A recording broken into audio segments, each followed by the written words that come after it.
Amén. Dios les bendiga, hermanos. Es un privilegio el poder estar nuevamente compartiendo la palabra. Hemos estado viendo muchos textos bíblicos y lo que pretenden los textos bíblicos es lo que establece el capítulo 19, verso 7 de Salmos. Si quiere lo vemos. Salmos capítulo 7, capítulo 19, verso 7. Yo tengo la versión LBLA. Me gusta como dice ahí. La realidad es esta, que esto no es que haya empezado con este texto, sino que aún antes de ese texto ya existía la palabra. En el principio era el verbo es Cristo, Cristo es la palabra es Cristo, el verbo es Cristo, todo lo cada vez que hablamos palabra es Cristo mismo fluyendo desde el interior del Padre para los depositarios, que en este caso somos nosotros, los que hemos recibido a Cristo como Señor y Salvador. Mire lo que dice el capítulo 19, verso 7. La ley del Señor es perfecta, que restaura el alma. El testimonio del Señor es seguro, que hace sabio al sencillo. Pero tal vez solo la primera parte del texto es la que a mí me interesaría esta tarde. Hagamos algo, oremos, presentémonos delante de Dios, porque esta palabra no encuentra acomodo en el alma cuando el Espíritu Santo no activa el Espíritu en nosotros. El Espíritu Santo, Dios, activa en nosotros el Espíritu que a su vez hace entender el alma. El alma no entiende argumentos que vengan de una mente natural, de una mente carnal. Es más, el alma los acumula y los puede usar como argumentos en un momento dado, queriendo dar manifestaciones y expresiones de verdad que no se aplican a él mismo. De ahí que es importante que cada vez que la palabra fluye, buscando depositarios, porque la palabra sale y busca depositarios. ¿Sabe cómo es esto? Como cuando usted anteriormente enviaba un telegrama, o hagámoslo moderno, cuando usted envía un WhatsApp, tiene destinatarios. O sea, fluye una información para destinatarios, fluye una instrucción para los que necesitan ser instruidos, fluye una enseñanza para los que ignoran algo al respecto de lo que se va a enseñar. La Escritura, entonces, es lo que Dios creó dentro de él, en su alma, y la espiritualizó para que todos los que hemos recibido a Cristo como Señor y Salvador y tenemos espíritu vivo, el Espíritu Santo nos lo dé como un nutriente. Oremos al Señor, pongámonos a cuentas, pidamos perdón, presentemos delante de Dios así, con un corazón sincero. El verso es bien claro, ¿eh? Presentémonos delante de Dios, presentando nuestro cuerpo como un sacrificio vivo, santo, agradable y perfecto. Cuando dice santo no quiere decir que seamos muy fieles a la palabra. Santo es porque hemos sido apartados. Todo el que ha recibido a Cristo como Señor y Salvador ha sido apartado. O sea, ya no pertenece al grupo de los almáticos, aunque siga siendo conductas almáticas. Oremos a Dios.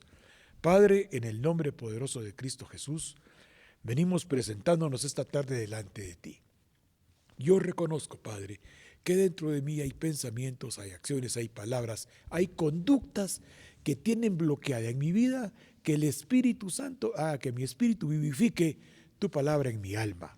Señor, por eso en esta tarde, apoyados en que tú dijiste que a la diestra del Padre estaba Jesucristo como abogado, y todo aquel que no se sintiera en paz con él mismo o capaz de que la palabra operara en él, se presente confiadamente delante del trono de la gracia, a la diestra del Padre, donde Jesucristo activa la sangre que un día se derramó para cancelar el pecado y vivifica en nosotros esos cuerpos mortales para que sean dignos de recibir la palabra que Dios quiere que sea implantada, la cual es capaz de salvar el alma.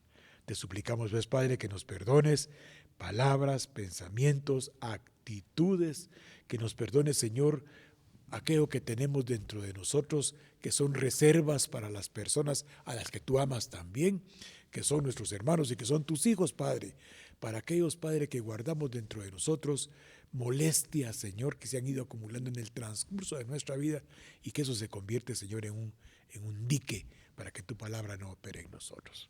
Yo te ruego, Dios poderoso, que todo el que en esta tarde reconoce que ha pecado, que ha fallado, que ha transgredido, que ha hablado lo que no debe, que ha pensado lo que no debe y que ha actuado como no te agrada a ti, nos presentamos postrados y humildemente delante del abogado que tenemos por excelencia, que es Cristo mismo, que ganó un pueblo para sí, un pueblo para ser perfecto. Perdónanos, Padre. Perdónanos, Dios poderoso, en el nombre de Cristo Jesús, y te suplicamos que tu Espíritu Santo, Señor, vivifique en nosotros tu presencia en el Espíritu que nos has vivificado, para que tu palabra en esta tarde, Señor, sea eficaz, sea viva, para que separe el alma y el espíritu, para que toda intención del corazón sea cancelada, para que todo pensamiento ajeno al poder de tu palabra, que es luz, sea abolida, erradicada, echada fuera en el nombre de Jesucristo. Todo te lo pedimos, Padre, en el nombre poderoso de Cristo Jesús. Amén y amén. Regresemos al capítulo 19 de Salmos y veamos el verso 7. Este salmo es interesante porque empieza a hablar de que los cielos, los universos, todo lo creado que según nosotros no tiene vida, como nosotros la concebimos, tiene voz, tiene actitud, tiene conductas. Quiere que veamos el 19.1 solo para que entendamos lo que le estoy diciendo. Mire lo que dice el 19.1 de Salmos. Los cielos, dice, proclaman la gloria de Dios. ¿Cómo proclaman los cielos la gloria de Dios? Es entonces deducible que hay una entidad inteligente que reconoce la soberanía y la supremacía de Dios. Es porque nosotros creemos que los únicos que están vivos o que tienen bios o interrelación como seres vivientes somos los terrícolas. No, todas las entidades que Dios ha creado son entidades vivas que tienen formas de manifestarse. ¿Recuerda usted cuando Jesucristo iba en la barca, cuando estaban a punto de hundirse y Pedro lo despierta y le dice, Señor, ¿no te das cuenta que nos vamos a hundir, nos vamos probablemente a ahogar? Y Jesús se para, él estaba en reposo, él estaba descansando. Las adversidades, las dificultades de las diferentes entidades que no son humanas, pero que causan inestabilidad humana, me expliqué. Todo lo que no es humano, todas las entidades que se encuentran rodeando al ser humano tienen capacidad de manifestación. Por eso dice aquí, si los cielos proclaman la obra de sus manos y los árboles aplauden, quiere decir que hay manifestaciones que de alguna manera el hombre las percibe. Se para Jesús en la barca, él estaba dormido, él estaba en reposo. La tempestad y lo que estaba sucediendo alrededor de él no alteraba en él la estabilidad interior que provoca la seguridad que da teniendo el Espíritu Santo vivificado en nosotros. Mire, se despierta el Señor, se pone en pie y le dice al viento y a la tempestad, le dice al viento, enmudece, y calma el mar, calma la tempestad, y a la voz de él, todo entra en grande bonanza. Quiere decir, entra en una gran paz, entra en un gran reposo. Esto nos muestra que él tiene poder y autoridad sobre todas las entidades que, aunque no son humanas, tienen manifestaciones que en un momento dado pueden alterar a los humanos. Por eso dice, los cielos proclaman la gloria de Dios y las expansiones de los universos anuncian las obras de sus manos. ¿Qué tiene que ver con esto? Todas las entidades que están fuera de nosotros tienen alguna incidencia sobre nosotros. Por ejemplo, lo que está de moda, el COVID, el Nobel COVID-19, que está provocando toda la situación que tenemos un año de estar viviendo. Un año en Europa, en China, y nosotros en marzo empezamos a cumplir nuestro año. Esas entidades externas, que aunque es un virus, que es una entidad, la verdad es que es esa entidad, cuando uno de médico oye que es un virus, sabe que es un monocuaternario, es una entidad que tiene una célula nada más, o sea, una entidad de ARN, una nada más, inerte, muerta, que no funciona, que cuando encuentra un ser vivo, ahí sí se multiplica, pero él necesita tener una entidad viva para multiplicarse. De lo contrario, él es un monocatenario, él no funciona, él está destruido, él está aniquilado. De ahí que la mejor vacuna es no vamos a decir el distanciamiento social, porque nos decía Tato, mejor usemos el alejamiento físico, temporal, en lo que la capacidad de defensa de nuestro organismo se hace manifiesto. Porque aunque usted no se exponga al virus, hay mecanismos de autodefensa que usted va a ir levantando. Por ejemplo, la vacuna tiene la capacidad de generar un 92% de autodefensas, mientras que usted tiene la capacidad de un 99.99% de generar sus propias defensas. Es otra historia. Lo que quiero que entendamos es que todo lo que tiene alguna entidad de ácido ribonucleico o de ácido desoxirribonucleico, esos son los espacios, las nubes, el aire, todo lo que tiene la capacidad de reproducirse, reconoce la divinidad de Dios. No estoy hablando de chifladuras. Lo que pasa es que si los cielos proclaman de la gloria de Dios y dice que la expansión de los universos anuncia la obra de sus manos, quiere decir que hay un lenguaje, hay una vinculación, hay una relación, hay una comunicación. Mire lo que dice el verso 2. Un día transmite el mensaje al otro día y una noche a la otra noche. Revela sabiduría. Porque si dice transmite el mensaje, podríamos hablar de algo físico repetitivo, consecutivo, ya establecido. Pero no, aquí dice, y una noche a la otra noche le revela sabiduría.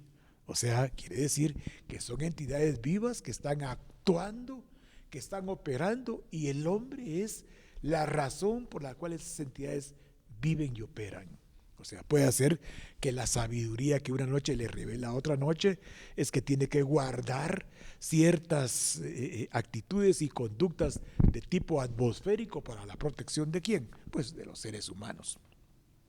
Dice el verso 3, para que quede claro, no hay mensaje, no hay palabras, no se oye su voz. Entonces, ¿qué es lo que transmite? ¿Cómo hacen para comunicarse? Quiere decir que hay un lenguaje, hay una forma de comunicación que nosotros mismos no la percibimos. Es tan común oír decir esto, que los elefantes tienen la capacidad de comunicarse más o menos a 10 y 20 kilómetros en unas ondas de infrasonido que no logramos escuchar. Es un ultrasonido que nosotros los humanos no captamos con nuestros oídos, pero que ellos sí lo logran interpretar. Quiere decir que hay un lenguaje ajeno completamente al lenguaje que nosotros usamos de la mímica o del tono de voz o del timbre de voz. Sigamos leyendo lo que dice el verso 4. Mas por toda la tierra salió su voz, hasta los confines del mundo sus palabras. Y en ellos puso una tienda para el sol. Vamos al verso 7 entonces. Vaya, la ley, o sea, la palabra del Señor es perfecta, que restaura el alma. Hace unos días hablábamos unos versos que yo quiero que retomemos. Es bueno que retomemos lo que estamos haciendo y lo que hemos estado viendo con tanta intensidad durante el tiempo que teníamos reuniones presenciales. Siempre insistimos en el poder de la palabra. Tenemos que manejar interiormente nosotros que el poder de la palabra es absoluto y que pertenece a Dios, así como los universos, así como los cielos, así como las nubes, así como las entidades climatológicas transmiten su sabiduría a las que vendrán posteriormente. Así la palabra y tienen destinatarios. Y los destinatarios de estas voces que no se perciben, que no se escuchan, pero que van a provocar una conducta, se rigen. El que escucha se rige. Regresemos a lo que yo quiero transmitirle en esta noche. Dice que la palabra del Señor es perfecta, que restaura el alma. Es importante que manejemos eso interiormente. Yo quiero que veamos un verso que está en el Salmo 119. Ese verso todos lo conocemos. Es el 105. Salmo 119, verso 105. Este texto es bien usado. Es bien usado. Solo quiero que se dé cuenta de algo importante que ahí aparece. Dice el verso 105 del Salmo 119. Lámpara es a mis pies tu palabra y luz para mi camino. No está hablando de la luz del sol. Hacen la metáfora usando la palabra luz para que entendamos que cuando hay presencia de luz, se desplaza la oscuridad, se desplaza la tiniebla y hay capacidad de ver exactamente dónde estamos situados, dónde estamos parados. Entonces dice, lámpara es a mis pies. Y cuando nosotros hablamos de lámpara, tenemos que pensar en el tabernáculo de David, donde una lámpara que había, que tenía intrínsecamente representada los 66 libros de la Biblia. Me recuerdo que una vez en una de las últimas enseñanzas presenciales que dimos, hablamos de la importancia de la lámpara que estaba en el lugar santo. Y vimos cómo los 66 libros estaban contenidos en la menora, o sea, en la lámpara. Y te dice, lámpara es a mis pies, lámpara es a mis pies tu palabra. Quiere decir entonces, hermanos, que el Espíritu Santo, que es el representante de la lámpara, el que tiene intrínseca la lámpara, o sea, cuando hablamos de lámpara en el lugar santo, estamos hablando de la presencia del Espíritu Santo, que por medio de 7 luces, de 7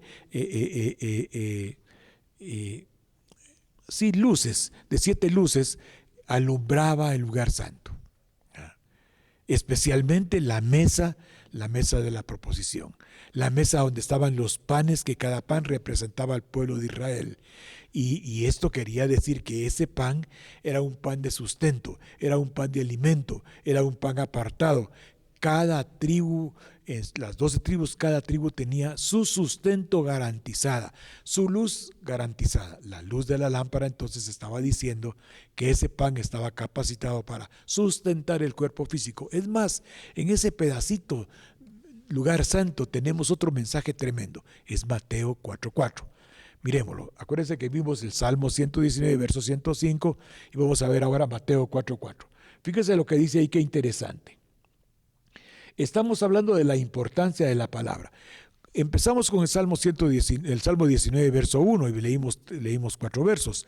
La idea es que entendamos que si hay forma de comunicación en las diferentes entidades del universo, que aunque no tengan timbre de voz y no se escuche su voz, hay una comunicación y hay una sujeción del que escucha. O sea, una noche transmite a otra noche, una noche a otra noche le enseña sabiduría, y esta se plega a la instrucción, no se resiste. Regresemos, entonces dice, lámpara es a mis pies tu palabra. Está diciendo que el Espíritu Santo está enseñándole cómo andar, dónde posar sus pies, y dice, y sigue diciendo, lámpara es a sus pies mi palabra, lumbrera, luz a mi camino. Este es un solo texto, esto es una sola idea, este es un solo mensaje, es un solo pensamiento. Lámpara es el Espíritu Santo, Él genera luz para desplazar la tiniebla. Y en el capítulo 4, verso 4 del Evangelio de Mateo, dice, pero Jesucristo respondiendo dijo al representante de la tiniebla, al gobernante de la rebelión, al gobernante de la resistencia a lo que Dios establecía. Mire lo que le dijo. Escrito está, no solo de pan vivirá el hombre, más de toda palabra. Esta versión que leo dice, no solo de pan vive el hombre, sino de toda palabra que sale de la boca de Dios. Entonces, hay en el lugar santo el pan para el sustento de orden material y la lámpara para el sustento del orden espiritual. En el hombre, en el humano, en el terrícola, en el creyente, digamos mejor, al que tiene Espíritu Santo dentro de él, no porque él lo quiera, no porque él lo desee, no porque él así lo pida, sino porque la palabra así lo establece. Cuando uno recibe a Cristo como Señor y Salvador, hay dentro de uno un parto gemelar. Nace la presencia del Espíritu Santo en uno y nace la presencia de Cristo, que es la razón por la cual el Espíritu Santo está en el humano. No solo de pan vive el hombre, no solo de lo material, sino que el hombre vive de toda palabra que sale de la boca de Dios. Fíjense, hermanos, que hace unos días hablamos de, yo le pedí al hermano que compartía que hablara algunas cosas importantes de la palabra. Y hablamos en 2 de Timoteo 3 y vimos el verso 16. Vamos a verlo. Yo sé que usted esto lo maneja perfectamente bien. O sea, usted conoce los textos, los repite de memoria. Y qué bien, qué interesante. Es un pan, la palabra es un pan, pero un pan para el sustento no del cuerpo físico, sino para sustento de la vida espiritual. Fíjese que ahí dice, toda la escritura es inspirada por Dios. Toda la escritura es inspirada por Dios. Y yo me recuerdo que tratamos, cuando hablamos de esos textos, de ver la versión de A, que es la versión que probablemente es más explícita al respecto de lo que la palabra quiere enseñar. Recuerde, no pierda de vista, por favor, esto. La palabra es Cristo mismo. La palabra no es un argumento de carácter humano para el alma. La palabra es un argumento de carácter espiritual como sustento al espíritu que Dios vivificó. Por eso el apóstol Pedro, en 1 de Pedro capítulo 2, dice, desead como niños recién nacidos la leche espiritual. Quiere decir que que la palabra es un alimento, es un sustento, es un nutriente, es un elemento que Dios nos da con el propósito de que entendamos y comprendamos que si Él está por nosotros, nada puede estar contra nosotros. Por eso yo creo que estamos viviendo plenamente el Salmo 23. La humanidad sin darse cuenta está viviendo el Salmo 23. La humanidad sin darse cuenta está viviendo Apocalipsis 3:10. Son versos que usted conoce. O sea, estamos viviendo un tiempo de adversidad donde únicamente la palabra puede sustentarnos. Ahora bien, si llegó el tiempo de retornar a la casa del Padre, pues el Salmo 23, verso 6, se está haciendo vida. Y en la casa del Señor viviremos eternamente. Pero mientras andemos en este valle de sombra y de muerte, no temeremos mal alguno, porque la palabra, que es Cristo mismo, porque el Espíritu Santo, que es el que nos la da a entender, o sea, la vara y el cayado, nos la darán a entender y no temeremos mal alguno. Independientemente de lo que estemos viviendo, las situaciones que están fuera del hombre como depositario de Cristo, todo lo que esté fuera del hombre como depositario del Espíritu Santo, quiere decir, estoy hablando de los hombres conversos. ¿Quién es un hombre converso? Un hombre converso es alguien que ha recibido a Cristo como Señor y Salvador. Y no se preocupe usted, se pierde la salvación, que no se pierde.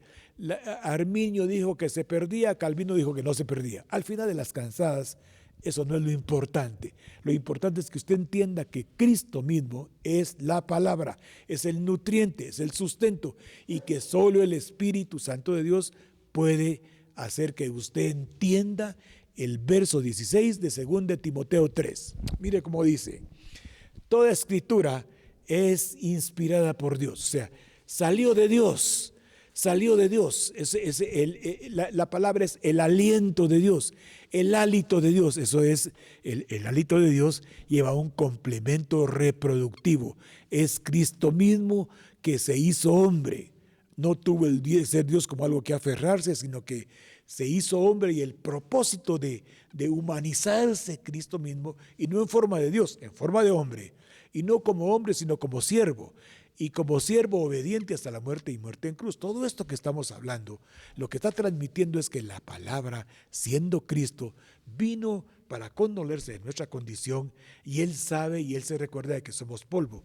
Por eso dejó al Espíritu Santo, que es el espíritu de sabiduría, para abrir el entendimiento de cada cristiano, para que la palabra se convierta en nosotros en un argumento poderoso y nos defienda interior y exteriormente en contra de todo argumento que se quiera levantar en contra de usted como cristiano.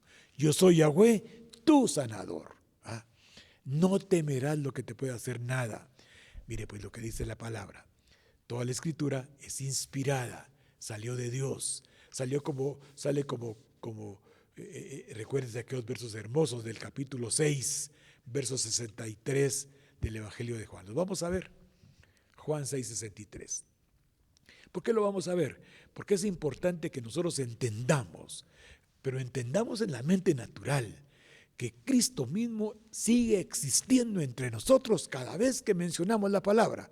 Cada vez que los textos bíblicos están saliendo de la boca de un ministro primario, está recibiendo todo aquel que es nacido de nuevo el poder de la palabra. Y aunque se resista a la palabra, tarde o temprano va a ser la hora para la cual fue enviada. Eso es lo que el Señor nos habla en el capítulo 55 de Isaías. O sea, la palabra va a cumplir su función tarde o temprano, pero cuidado, porque puede cumplir dos funciones. Una, que te conviertas y obtengas lo que Dios tiene para ti, y otra, que entres al juicio de Dios en el momento oportuno y seas juzgado por la palabra que escuchaste. Y espero haberme explicado con esto. O sea, la palabra es espada de dos filos. Por eso separa el alma y el espíritu. El propósito de separarlos es que nutre, vivifica el espíritu, y al alma la sujeta al poder de la palabra. Por eso se sujeta, por eso se separa el alma y el espíritu. Es doble filo de la palabra. Ya vio lo que dice el 6:63. Ya vio lo que dice el 6 de Juan. Juan capítulo 6, verso 63. Mire lo que dice ahí. Estamos detenidos en la palabra. Dice, el espíritu es el que da vida. La carne no es de ayuda. Las palabras que les he dado, dijo Jesús, son espíritu y son vida. Mire, este verso es impresionantemente poderoso. Es un verso que le da vida a 2 Timoteo 3:16. O sea, el poder de la palabra. Es importante que entendamos el poder de la palabra. Dice, el Espíritu es el que da vida, el Ruaj, el Espíritu Santo es el que da vida espiritual. La palabra, que es Cristo mismo, puede estar dentro de ti, pero el que la vivifica es el Espíritu Santo. Lo hemos visto muchas veces. Y cuando fracasamos continuamente en nuestras funciones, acciones humanas, actuando como la palabra nos pide que no actuemos, o cuando no actuamos como la palabra nos pide que actuemos, es porque nosotros nos estamos resistiendo consciente o inconscientemente. Yo puedo entender los textos en mi mente natural, pero el que le da a dar la vida a esos textos es el Espíritu Santo. ¿Ah? Por eso, antes de empezar, oramos, porque cuando oramos presentamos nuestra condición delante de Dios. O sea, nos ponemos a cuentas con Dios, nos reconciliamos con Dios para tener derecho, escucha la palabra, derecho a que el Espíritu Santo, con toda propiedad de Dios, habilite a nosotros el poder de la palabra. El Espíritu Santo es el que da vida. De la vida del Espíritu Santo, el alma para nada aprovecha. Jesús dijo, las palabras que yo hablo, dijo Jesús, son espíritu y son vida.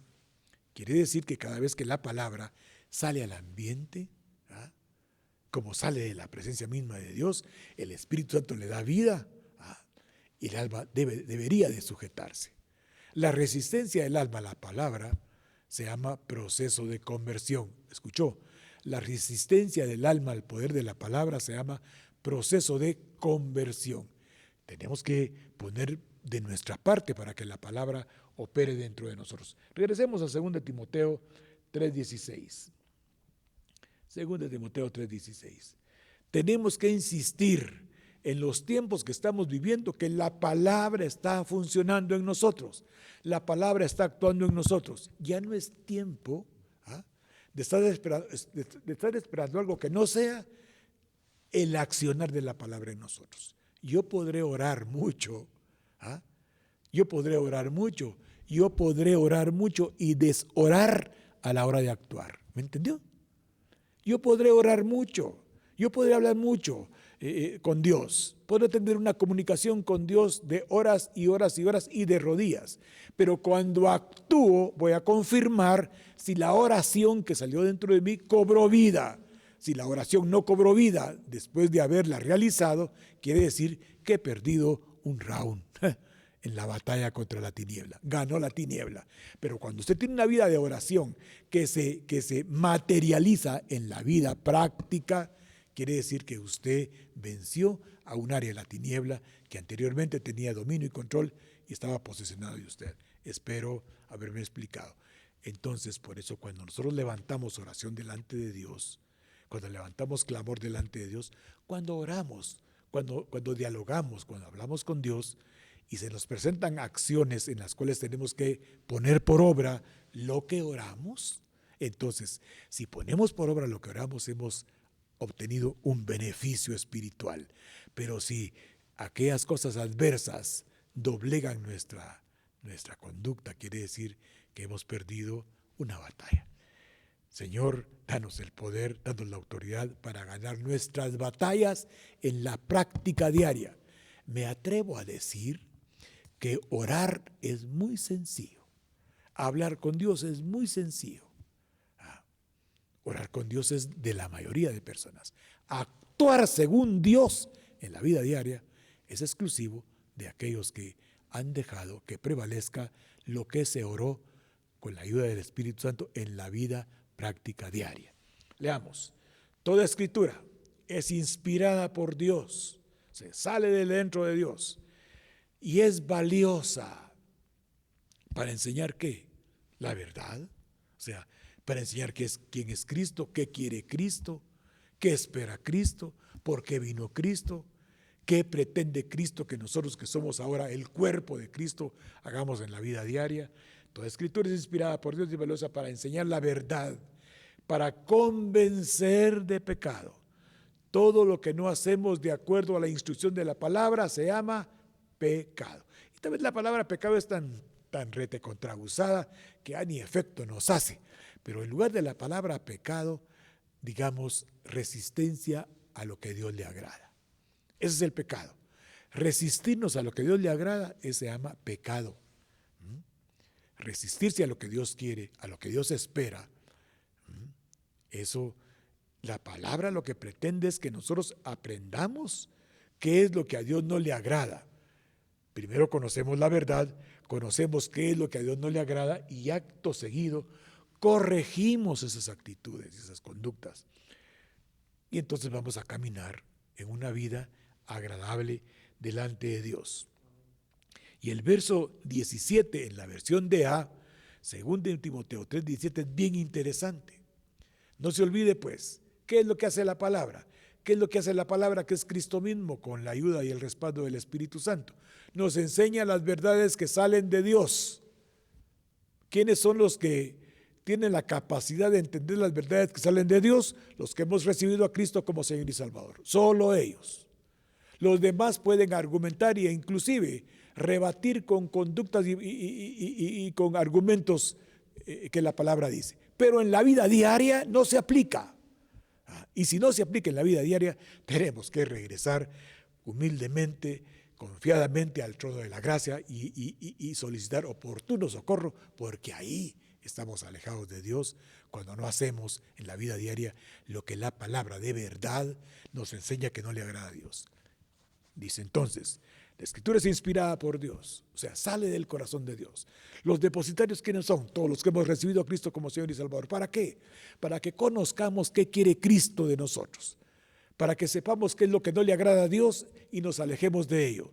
Y lo empecemos a corregir continuamente en nuestra práctica de vida. O sea, aquí también, si usted se da cuenta, hay una voz que no se escucha, igual que en el Salmo 19, verso 1. Aquí hay una voz que no se escucha, pero que se está escuchando en la vida espiritual.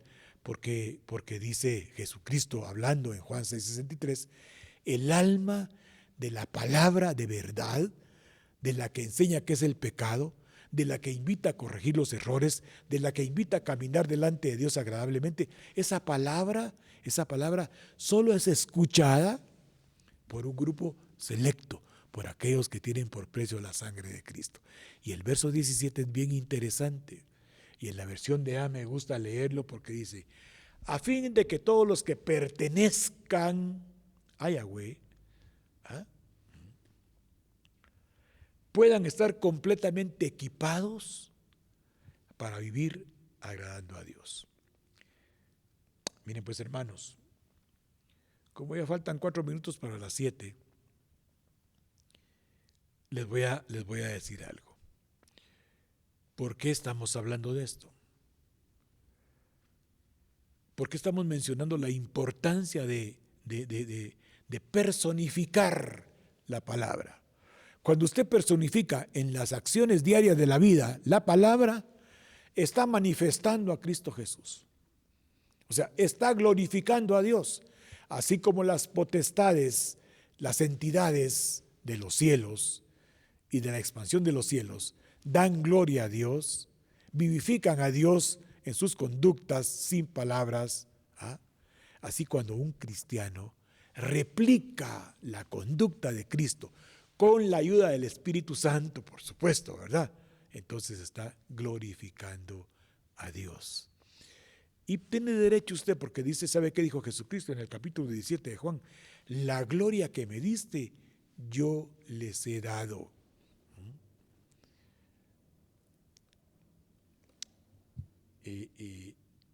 Mire pues, hermanos, para terminar vamos a ver 2 versos nada más. Vamos a ver Apocalipsis capítulo 1, verso 1 y 2. Aquí vamos a recalcar sobre la importancia de un hombre que recibió la revelación de Dios. Esto ya lo ha escuchado usted muchas veces y lo vuelve a reescuchar, y para usted es bueno que reescuche esto y para mí es bueno repetirlo, ¿ah? Porque estamos en el año de la recuperación. No sé si alguien ha pensado qué es lo que quiere recuperar, qué es lo que anhela recuperar, o quien quita estrenar porque nunca lo ha tenido. Independientemente de lo que sea, le dejo el mensaje en esta noche. Cuando se está usando textos bíblicos, son palabras de vida eterna, escritas en el corazón de cada uno. Recuerde que Dios no escribe en tablas de piedra. En el antiguo pacto se escribió en tablas de piedra y todo fracasó. Hoy es el Espíritu Santo el que escribe en el corazón de cada uno. Y el propósito de escribir en el corazón de cada uno es que la mano del Espíritu Santo escriba en usted la Escritura. No menosprecie, no tengamos en poco esto. Es Dios mismo enviando esta palabra bendita, que ya sea por contienda, ya sea por división, ya sea por lo que se predica, no deja de ser palabra poderosa que es capaz de enseñar la verdad, es capaz de que usted identifique por la verdad lo que anda haciendo como no lo debe de hacer, como no lo debo de hacer, ¿ah? Que corrija lo que hago mal para glorificar a Dios con mi conducta, y lo que es más, caminar delante de Dios en justicia. Hagámosle justicia a Dios, haciendo que la palabra sea fiel, sea verdadera, sea efectiva, sea real. Dice, esta es la revelación de Dios. Estoy leyendo la versión de A. Esta es la revelación que Yahweh dio a Yeshua HaMashiach, o sea, a Cristo Jesús, para que Él pudiera mostrar a sus siervos plural, las cosas que deben suceder muy pronto. Él la comunicó enviando su ángel a su siervo Juan. Pero viene para los siervos. Escuche, Jesús no tuvo el ser Dios como que algo que aferrarse. Se despojó de su divinidad, se hizo hombre, No bastó con hacerse hombre, se hizo siervo. Recuerde, para manifestar a sus siervos, este siervo Jesús, que es el modelo a seguir, él se hizo obediente hasta la muerte y muerte en cruz. Esto podrá pensar usted, no aplica para mí. Sí aplica. Es el 12:24 de Juan. Si el grano de trigo no cae a tierra y muere, queda solo. O sea, nosotros también tenemos que morir. Jesús fue obediente hasta la muerte y muerte en cruz. Usted y yo tenemos que ser obedientes a la palabra para morir a toda conducta de la tiniebla que nos aleja del camino que Dios quiere que nosotros sigamos. Para revelar a sus siervos, dice el 1:1 de Apocalipsis, las cosas que han de suceder pronto. Pero se la mostró a su siervo Juan por medio de su ángel. Este Juan dice que dio testimonio de la palabra de Yahweh y del testimonio de Dios, de Cristo Jesús, y todo lo mucho que vio. O sea, Juan entonces replicó: testimonio es morir, es la palabra martureo, no es martirio, es morir a la vida almática. Esto es una batalla tremenda, no es simple. O sea, es una sujeción porque yo me sujeto a la Escritura, me sujeto a la palabra, porque el propósito mío es que Dios me siga revelando sus verdades. Ahora, mire pues lo que dice el capítulo 20 de Apocalipsis. Vamos a Apocalipsis capítulo 20. Permítame que llegue porque estaba a 19 versos de esto. Y dice,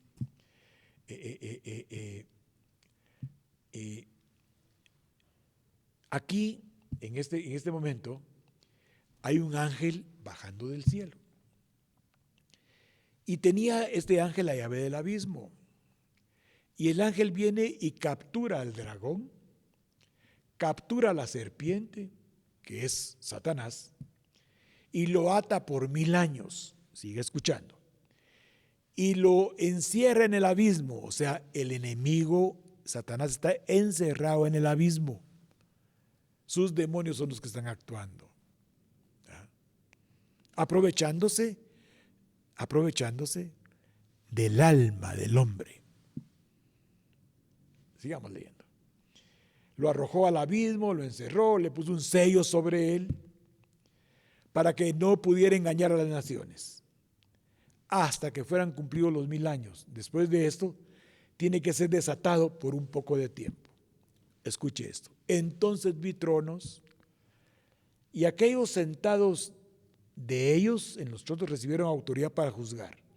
Y vi las almas de los que habían sido decapitados por dar testimonio de Cristo y por proclamar la palabra de Dios.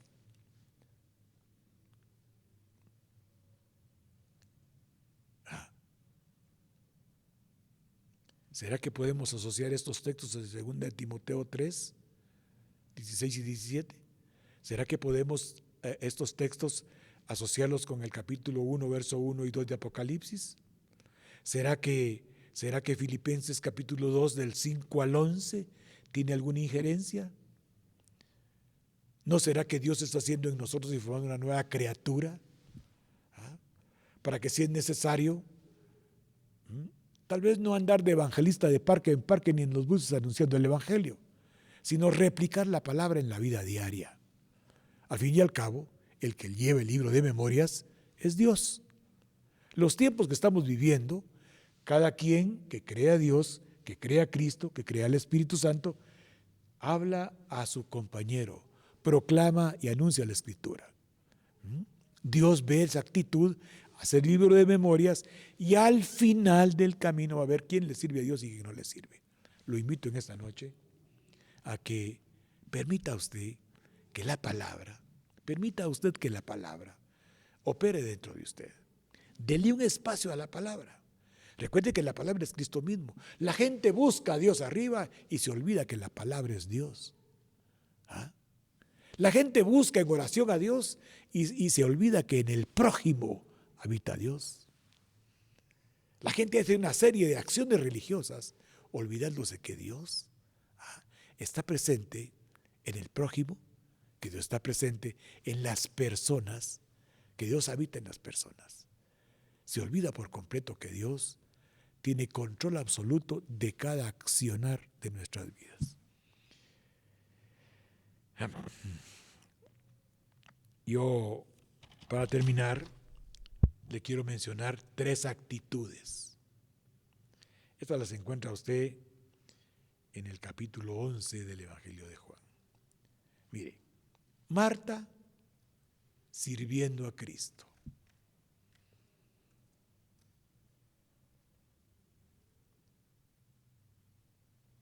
María adorando a Cristo. Judas solo sentado. Solo sentado. O sea, Judas escuchaba todo, pero no replicaba nada. Judas escuchaba todo, pero no replicaba nada. Aquellas por lo menos servían al Señor y la otra, María, la adoraba. Marta servía, María adoraba. Judas escuchaba, pero nunca replicó a Cristo. Eso le costó la vida. Es cierto, lo resucitó, lo volvió a la vida, pero nos deja un mensaje. Sírvale a Dios, adore a Dios, pero deje de estar sentado. Tome acciones de acuerdo a la palabra y replique en el nombre de Cristo Jesús y con la ayuda del Espíritu Santo lo que Dios quiere que usted haga cada momento de su existencia para proclamar la obra de sus manos en su vida. Que el Señor le bendiga abundantemente y que la palabra de esta noche sea como un río de agua viva que despoja, que desarma, que desata, que quita todo aquel sobrepeso humano que bloquea nuestro crecimiento espiritual y, lo que es peor, agradar a Dios con nuestra conducta. Señor le bendiga, hermano. Si Dios permite, el día de mañana tenemos oración, vamos a clamar, vamos a orar, y el día viernes vamos a seguir compartiendo la palabra, y si Dios permite, el día domingo vamos a tener Santa Cena. Que Dios le guarde, que Dios le multiplique su presencia y le respalde en todo tiempo. Amén y amén. Que tenga una buena noche.